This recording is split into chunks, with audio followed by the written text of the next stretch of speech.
CTET के admit cards आ चुके हैं। आप सब एग्जाम के लिए तैयार हैं। 28 दिसंबर यानी 28 दिसंबर को आपका पहला एग्जामिनेशन है। पहली शिफ्ट आपकी सुबह 9 बजे 9:30 बजे आपको वहां पर शिफ्ट स्टार्ट हो जाएगा, लेकिन एग्जाम सेंटर में आपको 2 घंटे पहले रिपोर्ट करना है। ठीक है, एग्जाम सेंटर में जाने से पहले इन बातों को ध्यान रखिए। कुछ लास्ट मिनट टिप्स हैं। सीटेट के एग्जाम से ठीक 1-2 दिन पहले आपको इन टिप्स को जरूर देख लेना है, इन बातों को जरूर जान लेना है। आपका पेपर जो है सीडीपी, ईवीएस, लैंग्वेज 1, लैंग्वेज 2 और मैथ्स, पेपर 1 की बात करें तो ये भी 150 नंबर का है। और आप जानते हैं 150 मार्क्स में ये सीटेट, कोई नेगेटिव मार्किंग नहीं है, इसमें नेगेटिव नहीं है, 150 का है। और कोई सेक्शनल कट ऑफ भी नहीं है कि आपको हर सेक्शन के क्वेश्चंस को अटेम्प्ट करना है। सीडीपी में आपका 30 क्वेश्चन है, ईवीएस में आपका 30 क्वेश्चन है, भाषा में आपका 30 क्वेश्चन है, हिंदी देख सकते हैं आप, इंग्लिश, संस्कृत जो भी आपके सेकंड लैंग्वेज है उसमें आपका 30 क्वेश्चन है, और मैथ्स में भी आपका 30 क्वेश्चन है।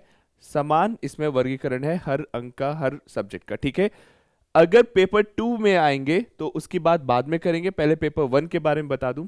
सीडीपी, ईवीएस और जो खासकर आपकी हिंदी लैंग्वेज होती है और मैथ्स, ठीक है, मैथ्स से अक्सर लोग काफ़ी भयभीत हो जाते हैं कि मैथ्स कैसे पढ़ेंगे, डर लगने लगता है। पर मैथ्स को आप छोड़ नहीं सकते, किसी भी विषय को आप छोड़ेंगे नहीं। ठीक है, आप ये सोच रहे हैं कि मैं सीटेट सिर्फ क्वालिफाई करने के लिए दे रहा हूं या दे रही हूं, तो बहुत ही गलत भ्रांति है। आप सीटेट को बेहतर से बेहतर मार्क्स को अटेन करने के लिए देंगे। ठीक है, 120 130 प्लस आपका जो स्कोर है वो बेहतर माना जाता है। अगर आपका 120 से ज़्यादा स्कोर बन जाए तो अच्छा है। मैं चाहूँगा, मेरी दिल की दुआ है कि आप 140, 145, 150 भी आ सकता है तो 150 भी लाइए, लेकिन 120 प्लस रेस्पेक्टेबल स्कोर है। ठीक है, इसी प्रकार पेपर 2 में आ जाइए। पेपर 2 में आपका सीडीपी 30 नंबर का है। ठीक है, आपकी जो 2 भाषाएं हैं वो भी 30-30 नंबर की हैं, लेकिन एसएसटी जो है वो आपका 60 नंबर का है, और मैथ्स और साइंस भी आपका 60 नंबर का है। तो इसमें ऑब्लिक लगाए गए, या तो एसएसटी है या मैथ्स और साइंस है, वो आप जानते हैं जो पेपर 2 में अपियर कर रहे हैं। ठीक है, तो 60-60 नंबर, ये भी 150 नंबर का है। अब एग्जाम में जाने से पहले हमें क्या चीज करनी है, क्या वो लास्ट मिनट टिप्स है, इसको एक बार ध्यान से सुनिए। सबसे पहले तो प्रीवियस ईयर क्वेश्चंस, किसी भी एग्जाम की तैयारी को सुनिश्चित करने के लिए आप पूर्व वर्ष में पूछे गए प्रश्नों का अवलोकन करते हैं। अब ये जो प्रीवियस ईयर क्वेश्चंस है, पिछली बार सीटेट का एग्जामिनेशन ऑनलाइन में कन्वर्ट हुआ, परिवर्तित हुआ, तो 16 दिसंबर से लेकर और 21 जनवरी तक के जितने भी ऑनलाइन प्रश्न हैं उन सब का विवरण भी अगर आप कर लेंगे तो बहुत अच्छा स्कोर लेके आएंगे। हालांकि इतना विवरण करने का समय आपके पास नहीं होगा, तो आप सिलेक्टिव पेपर्स को भी विवरण करके जाइए, अच्छे से उन्हें पढ़ के जाइए। रिपीटिशन बहुत है, सीटेट के एग्जामिनेशन में सबसे ज्यादा रिपीटिशन है। अगर मैं इंडिया के सभी प्रायोगिक परीक्षाओं को देखूं तो बहुत ज्यादा रिपीटिशन देखा जाता है। तो प्रीवियस ईयर क्वेश्चन, अगर आप अब किताबें उठाने की सोच रहे हैं कि सर मैं पूरा एनसीईआरटी पढ़ूंगा, पूरा यहाँ पर थियोरेटिकल सब्जेक्ट पढ़ूंगा, तो वो समय अभी नहीं है। एग्जाम में थियोरी नहीं आएगी, एग्जाम में क्वेश्चंस आएंगे, तो क्वेश्चंस को प्रैक्टिस करिए। मैक्सिमम से मैक्सिमम क्वेश्चंस को आप प्रैक्टिस करेंगे तो आपका थियोरेटिकल पार्ट अपने आप ही डेवलप होता हुआ चला जाएगा। ठीक है, ऑनलाइन मॉक टेस्ट देना बहुत जरूरी है, क्योंकि आप लगातार जो तैयारी कर रहे हो, ऑफलाइन अपने पेन पेपर मोड पे कर रहे हो या यूट्यूब पे कर रहे हो या जैसे भी तैयारी कर रहे हो, आप एक कंट्रोल्ड एनवायरनमेंट में और ऑनलाइन मॉक टेस्ट का प्रैक्टिस करना जरूरी है। अगर आपके पास ये व्यवस्था नहीं है या सुविधा नहीं है तो सीटेट की वेबसाइट पर ये उपलब्ध है।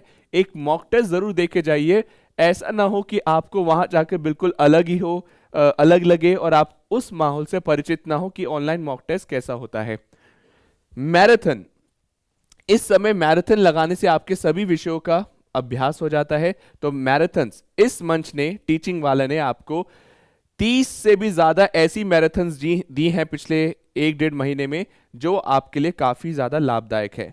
इन सभी मैराथन्स का आप विवरण करिए, और मिनी मैराथन्स, मेगा मैराथन्स आप लगाइए। Questions questions questions, practice practice practice, ये करिए। और अभी ऐसा मत सोचिए कि अब कुछ नहीं हो सकता, यही समय है जब आप काफी अच्छे से अपनी तैयारी को एक फाइनल टच दे सकते हैं। अगर शुरुआत से पढ़ते आए थे तो भी पढ़ना है, अगर नहीं पढ़ते आए थे तो भी पढ़ना है। ठीक है, और अंत में रिवीजन। ठीक है, रिवीजन जितना करते रहेंगे, जो भी आप किताबों में नोट्स लिख रहे हैं, एग्जाम सेंटर से पहले जाते हुए उन नोट्स को रिवाइज करते रहिए।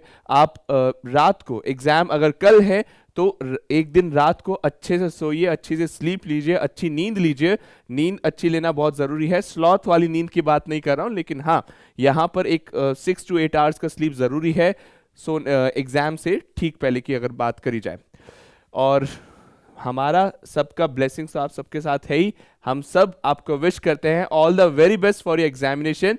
अच्छे से दीजिए एग्जामिनेशन, बिना स्ट्रेस फ्री होके।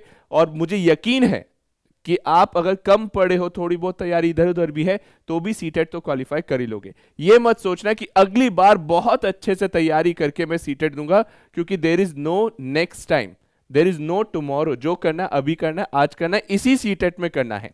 तो मैं सौरभ शर्मा आप सबसे इजाजत लेता हूं। धन्यवाद। जय हिंद, जय भारत।